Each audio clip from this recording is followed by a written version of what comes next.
चला तर मंडळी, आज आपण आहे ना असा एकदम चविष्ट आणि सुगंधित पुलाव बनवूया.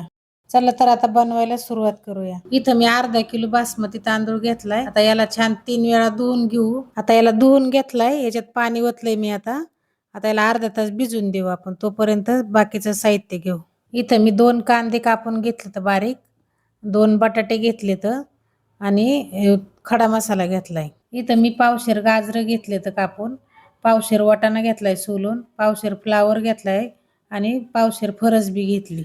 आता इथं कुकर गॅसवर ठेवलाय, त्याच्यामध्ये आपण 5 पळ्या तेल घालू. इथं आपलं तेल गरम झालंय. आता याच्यामध्ये 1 चमचा मोहरी घालू आणि तिला चांगलं तडतडून देऊ. आता ही मोहरी तडतडली, आता आपण याच्यात खडा मसाला घालू. इथं 7 ते 8 मिरच्या मी उभ्या कापून घेतल्यात. आता ह्या पण त्या तेलात टाकू आणि याच्यात अर्धा चमचा जिरे घालू. आता हिला चांगलं तडतडून देऊ. हा कांदा टाकलाय आता याच्यामध्ये. आता या कांद्याला आपण थोडस परतून देऊ. आता आपला कांदा परतून झालाय. आता आपण याच्यात आलं लसणाची पेस्ट टाकू. आता हिला थोडस परतून देऊ. आता आपली आलं लसणाची पेस्ट परतून झाली. आता ह्या भाज्या सगळ्या त्याच्यात टाकल्यात मी. आता या भाज्या मिक्स करून 1 ते 2 मिनिटं याला परतून देऊ आपण. आता याच्यात चवीनुसार मीठ टाकू. आता याला थोडस मिक्स करून घेऊ. इथं मी याच्यात पुलाव मसाला टाकलाय आणि हा गरम मसाला टाकलाय 1 चमचा.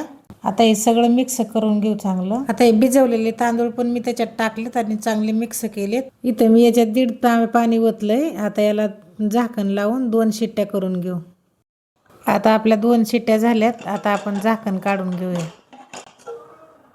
हे बघा, आता आपला पुलाव तयार झालाय. आता आपण याला प्लेटमध्ये काढून घेऊ. मंडळी, तुम्हाला ही रेसिपी कशी वाटली आम्हाला कमेंट करून सांगा आणि तुम्ही पण अशा पद्धतीने एकदा पुलाव करून बघा.